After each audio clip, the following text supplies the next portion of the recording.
Has anybody ever said hello to a celebrity and then immediately regretted it because of how they treated you afterwards? I had just moved to LA and it was probably like 2001 and I really hadn't been exposed to the celebrities yet. So I'm going to Target and we park and we go to get in the elevator and Christina Applegate gets in with us. And it was like the most awkward thing ever because I turn around and I see her and I'm like, "Oh, what floor do you need?" And I look back and she looks at me like, "What do you mean?" And I look back and there was only 2 floors. And then I got really nervous. So then I just started like, "Oh, and then, just totally like making a complete fool out of myself. And then we get off and she just like hurries up and leaves. And then anytime we're walking through the store, she is like completely going the other way. Has anybody ever said hello to a celebrity and then immediately regretted it because Has anybody ever said hello to a celebrity and then immediately regretted it because of how they treated you afterwards? I have a lot of these stories coming from Illinois and moving to LA, but when I first got there, I got a job working at the Cheesecake Factory on Rodeo Drive, and it's pretty busy with celebrities because it's right there. There's a lot of shopping and like cool things they want to do. And so it's my first week on the floor, and I'm not with a trainer anymore. And the manager comes up and he's like, "You're in the back section. You're right next to the back door, and your section's pretty empty. So I have someone that's going to come in the back door that you're going to serve." And I'm like, "Oh, cool. Who?" And he's like, "Britney Spears." And this was during the time where she was like getting married to Kevin. And it was just a crazy time. So she comes in and he's with her, Kevin, and their bodyguard. And Kevin was actually pretty sweet to her at the time. He helped her get up the stairs with her crutches to go to the bathroom and was ordering for her, like not in a bossy way, but like a what did you want kind of way. She was very kind of cold, and I know she has been through a lot, and that time was really stressful for her. So I'm not really surprised, but so they go to leave and the credit card is still on the table. And I was like, "Oh, good. I can like, give this back to her. I'm sure she'll appreciate it." So I run out and I'm yelling like, Miss Spears, you left your card." And I don't think I thought about the fact that like, paparazzi and stuff. And that was probably my fault. But she comes like hobbling over to me on her crutches and just like kind of like and like gives me this like look and just hobbles away and I'm like, "Okay, have a good day." And I didn't even think about it till later, but she probably was like afraid of me yelling Miss Spears out back in an alley on Rodeo Drive. Sorry, Brittany. Has anybody Because you left me up. Kind of like the Drew from Raya. These cars. Are we in Raya?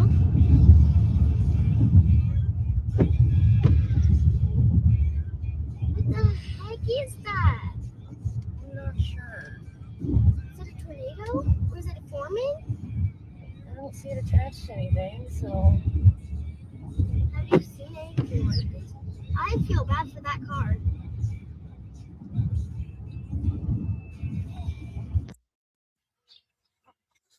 Don Duck Dish Show. Coming up. Tommy, Don Duck Dish. Don Duck Dish Show. Don Duck Dish Show. Coming up. Tommy, Don Duck Dish. I think we all have or should have one person at least that makes us feel like we're never alone. I think we all have. Ever see a Boston?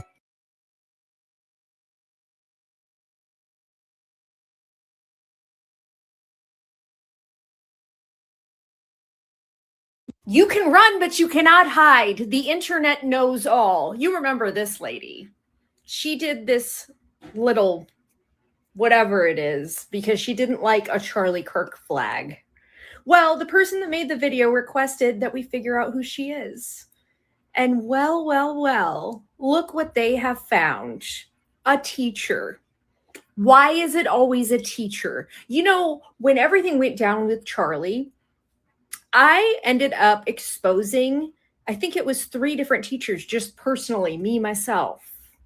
There were lots of other people that were also exposing teachers. I would love to find the numbers and see how many there were.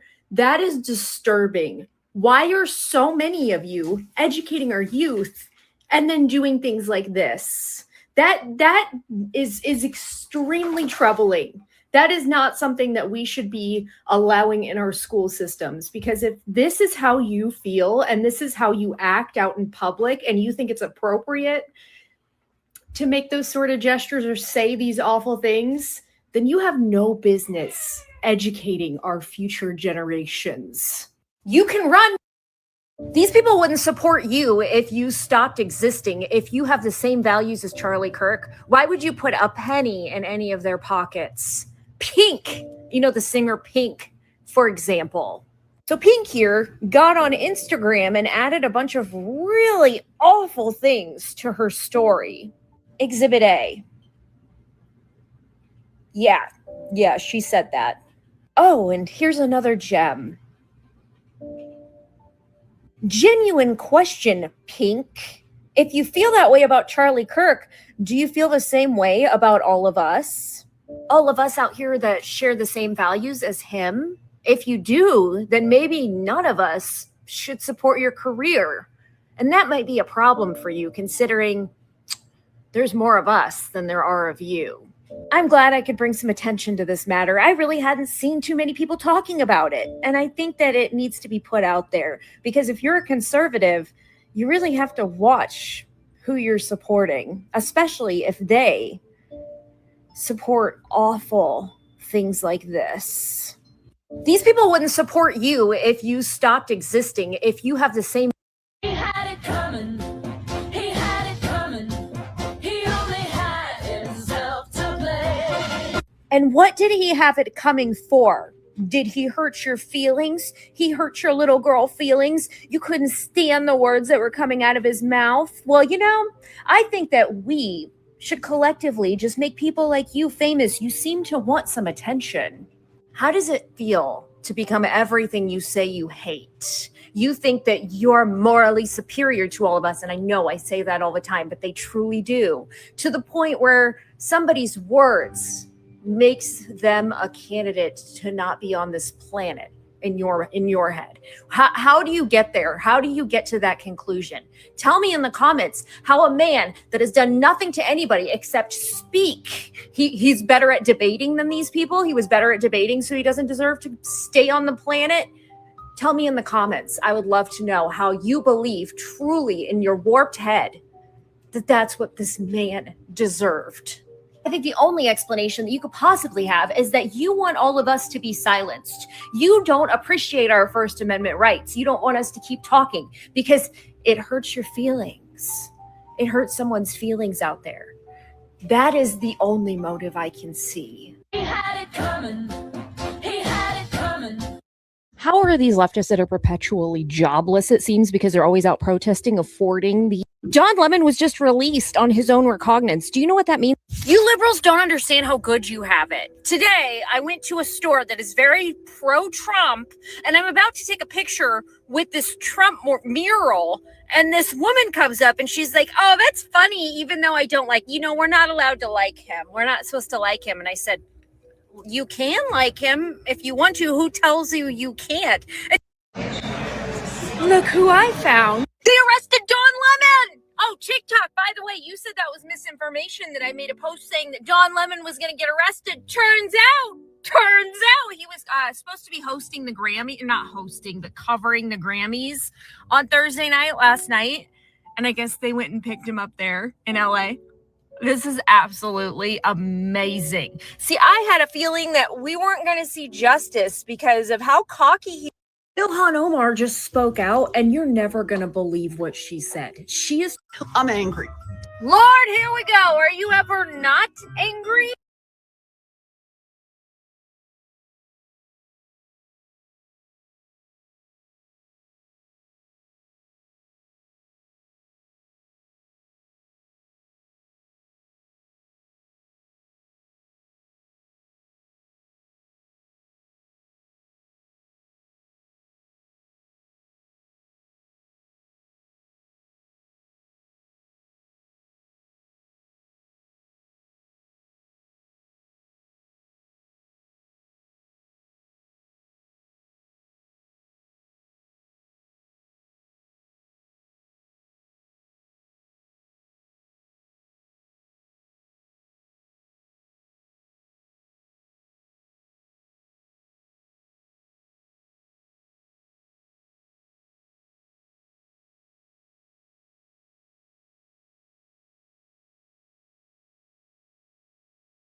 It's not as like punch in the gut as it was when it first happened. Like the first morning I said it, I think I was like joking because I'd pulled out in front of somebody in this like truck.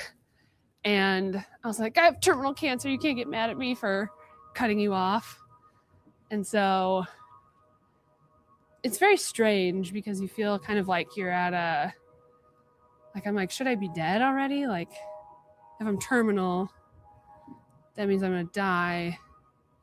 So why am I not dead?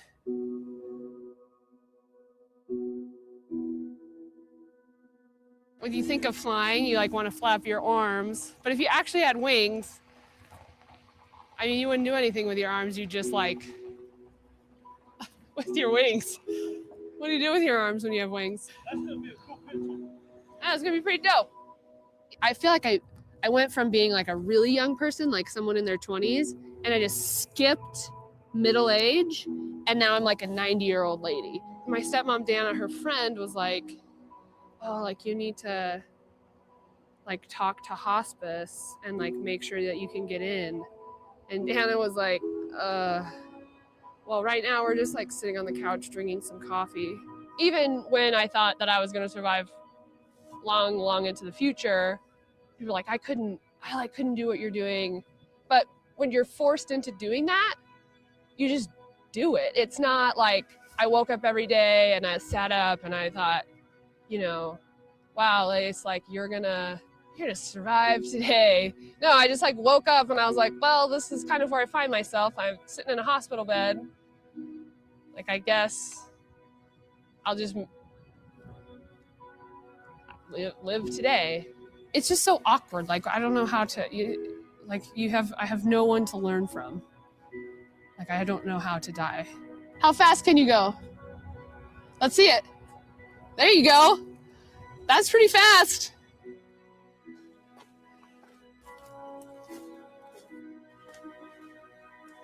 Whoa. How's my moon face at this angle? Probably really good. I'm prednisone, which is a systematic steroid. You're supposed to get a balloon head, moon face, buffalo hump, and I don't at all. And I take like a localized steroid for my stomach, and my face just is like poof, moon face. My friend says it's because I don't have a butt anymore, so I have to moon people with my face. Stupid.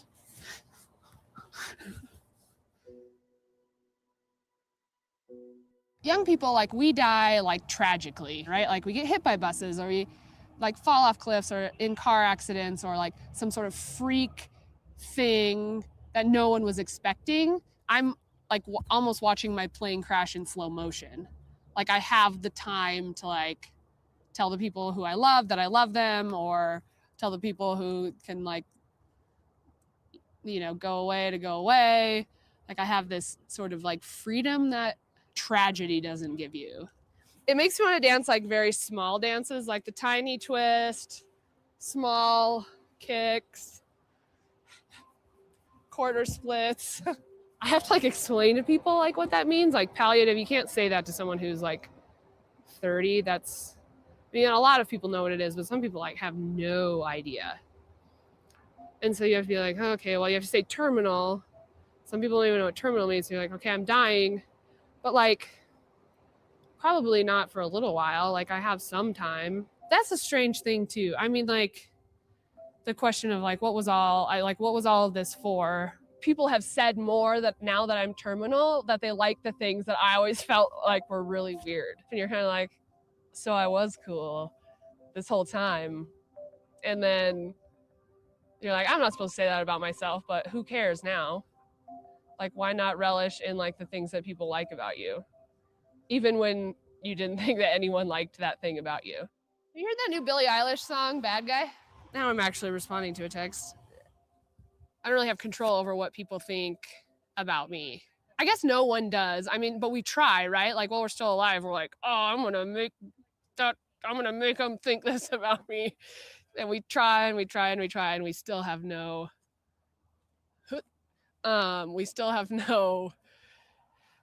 control over it, but we think we do. But when I'm dead, I really have no control over that. A lot more people here than I thought. I hope they're listening. I literally was sitting and waiting for my doctor to come in, and I was like, I need to post on Facebook that I'm terminal, like, you know, so people don't start hearing rumors and like, oh, like wrong information. So I was like, I'm just gonna tell everybody, right? My cancer is now considered terminal. Scary word, right? Yes, I am going to die from this piece of shit disease. However, I'm not done getting treatment. I'm going to be doing treatment that extends my life and keeps me feeling as good as possible for as long as possible. I know there are going to be a lot of feelings that come up, and I encourage you to feel them and let them move through you. I still have a responsibility to be like a halfway decent human and like take care of the people around me, but I don't feel this like unhealthy pressure to like make people feel okay. And now I'm kind of like, you know, like you can kind of like, you're going to figure that out. I don't need to do that for you. It's much healthier for you to figure it out on your own. I mean, the only pressure that I feel, and this sounds weird, is like I want to just like eat really good food. Oh no, I've been blessed. Oh yes, so excited. I feel like good things that happen in life are always transitions. Like you're always growing and you're turning into like an adult, or you're like, you know, you go to college and it's like, it's jarring and confusing, but you still have like time to like process that. And so I really think that that's like probably what physical death is like, okay, I have like, it's not this like, I mean, on earth, I guess when you're looking at it, it is this like one moment to the next. But also even, you know, people like see shit and they start talking to people and like before they're even dead. So I'm really thinking it's more of a transition. And so my hope right now is like mostly solid transition from being alive to not being alive the least scary way possible. Perhaps like a tiny raise the roof.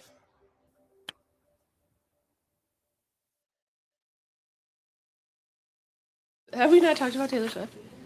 Oh my god. I'm obsessed with her. Plus, she's like releasing something on the 26th, which I'm so excited for because I didn't think I would live long enough to see another Taylor Swift album, and I think I might. 70.8. Nausea, diarrhea. They put our nurse's station in there. It was completely insane. One kept jumping up, and then the other one was like, Molly, she was my favorite. We're done.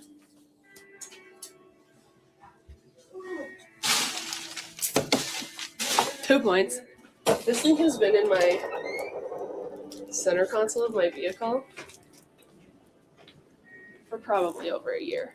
My body feels, it's so physically changed from what it was before my diagnosis. I'm like 50 pounds lighter than I was. I'm so frail. I went through menopause at like 28. That doesn't happen. It is really young. Like when I think about it, I'm like 30 is like a very young age for someone to die. I feel very optimistic in my life despite having such like a dismal like diagnosis. I love comedy and I love making people laugh. I love dogs. I love my friends. These are my friends. My friend and I lived with the same host mom, and she's like this 75-year-old Italian woman. She called me Leslie, which I thought was really funny. And then when I finally told her my name was Lacey, she was like, oh, Leslie's much more beautiful, and then called me Leslie the rest of the time. I love people in small doses. I love giraffes in the wild. I love traveling. I love learning. I love... Okay. I'm Lacey Block, and I'm the one who made this movie. Thank you. And I really want to play that at the end of the memorial. I don't know. For some reason, me having the choice in them watching that makes it much more special, I think.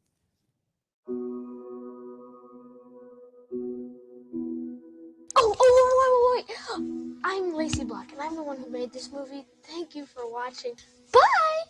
Bye! Bye! Okay, is everybody gone? You guys are still here? I thought I told you guys the movie was over, you know. Go eat dinner or something, you know. Have fun with your friends instead of sitting here and watch me on the computer. So bye-bye, I'm leaving.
woman.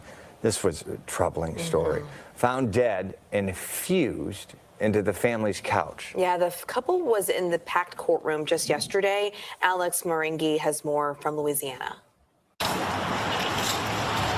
Sheila and Clay Fletcher walked out of a packed East Feliciana courtroom in handcuffs and chains. Really the worst case I've ever seen about human neglect. The couple was first arrested in 2022. Their daughter Lacey was found dead on the family's couch, covered in her own waste and weighing less than 100 pounds. It's very evident that Lacey Fletcher had some mental deficiencies. She was neglected by her parents. They didn't really show any direct intent to kill her, but their actions actually killed her. In testimony, experts say Lacey had autism and was nonverbal. What happened here was a case of severe medical neglect because of those mental disabilities. In court, Sheila and Clay were in tears. The defense and prosecution agreed Lacey could have gotten help. They didn't see the forest or trees. Now they do. Defense attorney Stephen Moore said the pair should have asked for help, but they were overwhelmed. Unless you've lived it, you don't know what it's like. The defense attorneys argued that in Lacey's last months, she was uncooperative with her parents and refused care, which they say led to her death. Lacey controlled them. They, like the judge said, they took the path of least resistance. She controlled them. She said, no, I'm not going to do this. I'm not going to brush my teeth. I'm not going to comb my hair. I'm not even going to see a doctor on FaceTime. The investigation determined she was left unchecked for nearly 20 years with no health insurance claims to her name. I've been a physician over 30 years, been a coroner since the 90s, deputy coroner. I've dealt with every type of death there is, natural, accidental, suicide, homicide, every kind there is, undetermined. This was the most gruesome, unnatural death that I've seen, and it has affected me. This is Dr. Grande. Today's question is, can I analyze the case of Lacey Fletcher? Just a reminder, I'm not diagnosing anybody in this video, only speculating about what could be happening in a situation like this. If you enjoyed this video, please like it, subscribe to my channel, and consider supporting me on Patreon. I'll put the link to Patreon in the description for this video. First, I'll look at the background of this case.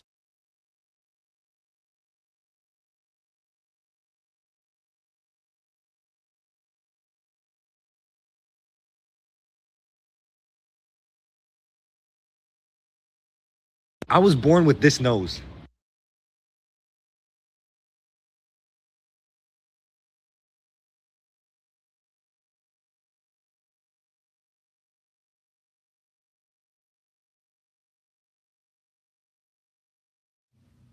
I am going. Law and Order SVU aired last night, as it does on Thursday nights. This episode is called Hubris, and I'm going to ruin it for you, so scroll on if you don't want that. A young woman is found in the back of a John's vehicle. She's from the foster care system, of course. Her dad, she got placed in the foster care system because she was taken to the ER with a broken arm. She said it was a volleyball accident. He said volleyball accident. The team said volleyball accident. But because previously he had waited a little too long to bring in his daughter for a fever, and he's a black man, the doctors at this emergency basically insisted that he was abusive and this child needed to be taken. And then she's put in foster care where she's pimped out, right? Trafficked.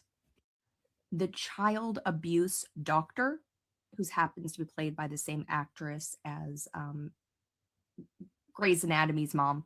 I can't remember her first name. Ellis Gray, I believe. Her birthday, the actress, is September 10th, because, I looked it up.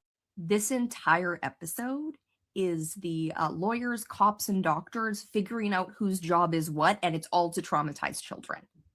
The doctors not wanting to question another doctor's horrible doctoring, the ego, the hubris of that doctor, and how she can't possibly make a mistake, and how any child she removes from the home is her saving them, but anything that happens in the foster care system, not on her. The brokenness of the family court system in that borough, and how they're just there to take children away. That is the CPS system. That is doctors in the system. Racism. And we can make it right with data. Like, we can see who's the horrible people with data and not, well, if they're in a white coat, they're good. No, they're not. It's Stanford prison experiment all the way up, all the way down. Hubris coming out right when Carlos Dillard and planned by the creator and ancestors, as it all is. There's a bigger thing going on that it's playing out through me. They picked me for a reason. Whatever the meta problem is going on TikTok right now, poverty, world war, just a reminder, I have a solution to literally all of it. All of it. And am eroding and decaying day by day due to neglect, not benign. Deeply metastasized neglect in society. The solution is literally the end of capitalism. So scary! Why would you want to capitalism us off a cliff? We can have literally anything else. Something that works. Something that doesn't lead to days and lives of misery. Actual solutions. All day, every day, I got solutions. Come have conversations on YouTube. When I'm live, request the link. I'm not doing that labor. I'm not offering it and no one taking it. You need to know, right? Come have a conversation on the way to world peace. How do we know it's going to be on the way to world peace? Because I'm involved. I'm one of the 2 people having that conversation. We'll be going to world peace. Don't believe me? I'm going to be given more of the signs and symbols. And I don't care who believes me. We're doing whatever the meta. So Kevin McAllister is an orphan now.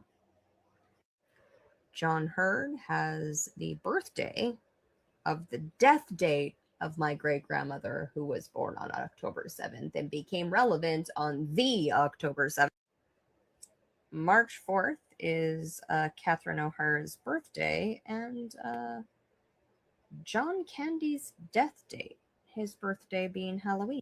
I feel like Home Alone came up already in the signs and symbols, but I don't remember how. So, hello.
It's 22. And there's 33. I can speak sometimes.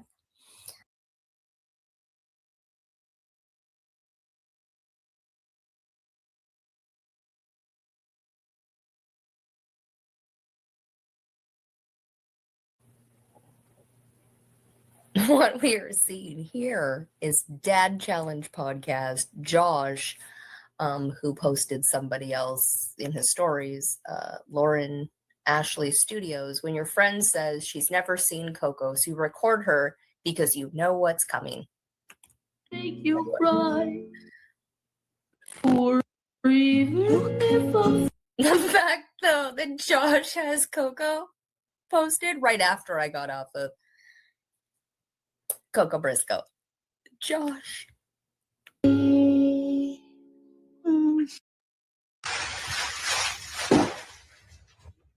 Hi guys, welcome back to the channel. Today we're gonna be